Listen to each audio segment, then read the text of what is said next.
name is Scott Milliman. I'm IPM manager out at Worthington Farms. I have a associate's degree in conservation, and I have a bachelor's degree in horticulture, ornamental floriculture from Cornell University. Do all the monitoring, all the spraying out at Worthington for container and B&B products. Major problem right now that we have is ambrosia beetle, which is a borer of some type. Basically bores into the bark, lays an egg, and they start channeling or cutting channels through it. And the main problem is the fungus that they bring in, the ambrosia fungus that basically kills the tree and before it can even leaf out. Probably the biggest thing is just learning which problems you have. Each crop is a little different. I've worked in greenhouses, and this is the first time I've had to do field crops. Been in it for a year doing B&B. It's a big learning experience. A lot of differences between perennials, annuals, container growing, tree growing. Major part of the job is to just monitor all the time and keep everybody in the loop of what's going on. Main monitoring is temperature. We go by as soon as you start pushing 60-degree days, 40+ degree nights. You start having to watch out. You basically start spraying weekly until the leaves begin to push out. Try to cut it off at full leaf expansion per different type of tree, and that's pretty much it. 510 XTS or Durzan or pyrifos, and then we use a spur sticker surfactant. It's called Matrix. Pretty good stuff. There's also penetrant bark on the market. It's pretty good too. It's a little expensive. I left Worthington. I worked with Worthington Farms. I've been here all my life. As for terms of working, I reckon that's about 50 some years. And when we get started, we usually try to spray orthene or whatever to start with. Always try to look after all your trash and everything ahead of time. Keep your trays. We at one point used ethyl bromide to for sanitation on our trays. We always gassed them.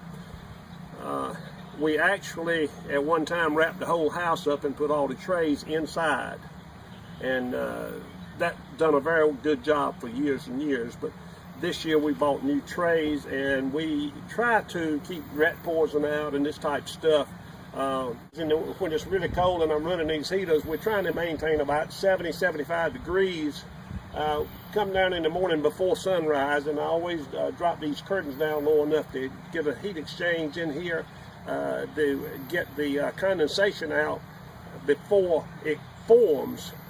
And it's worked very well for me over the years. I don't have any dripping and messing up the cells, knocking out the seed out of them when they're really young. Normally try to do what you would do with any type of organization. You keep everything sprayed and clean. In here we're looking for, you want to make sure you don't have mice, crickets, fire ants. Fire ants will eat you up in here. If they ever get in, they'll eat the plants. They'll cut them right off on the tray.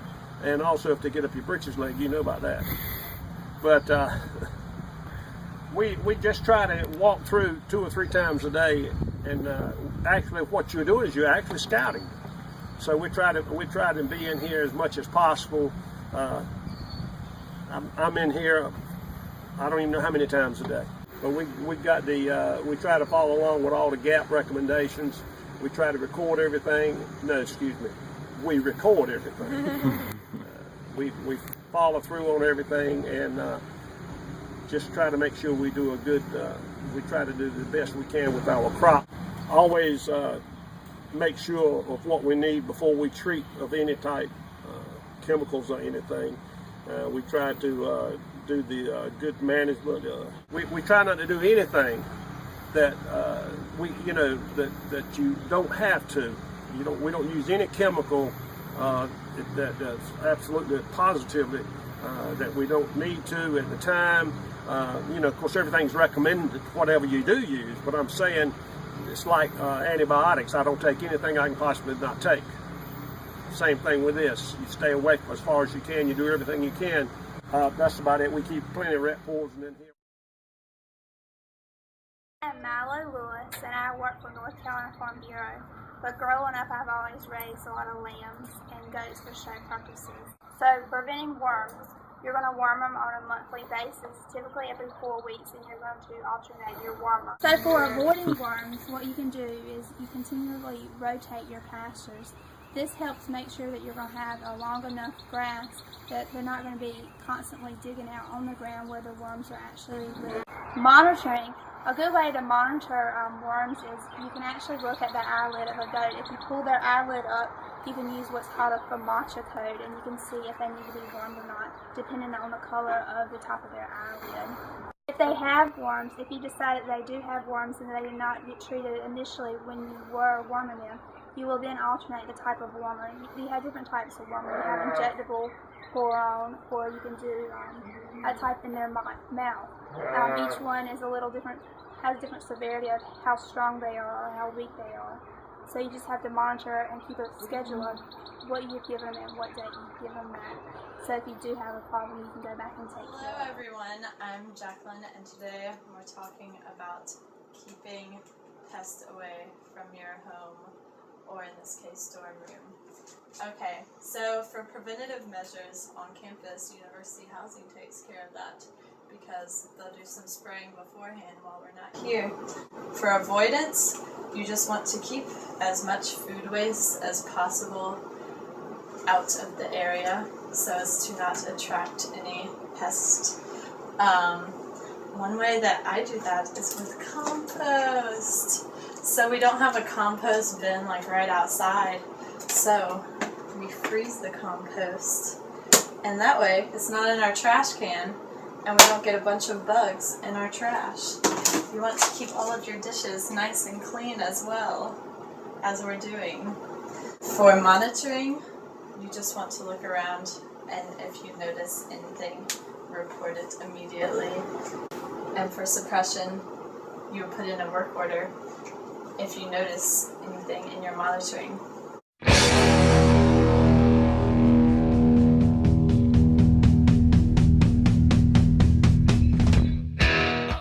I'm going to say I work for Worth. I mean, if you want to, it make me feel good. No, it's a lot. Avoidance. So for avoiding worms, oh wait, cut that off. Try to do what we can with the grandchildren. We have a little problem with Worth, but other than that, Worth Williams, that is. Oh, okay. You ready? Go. Yeah, just whenever. Okay.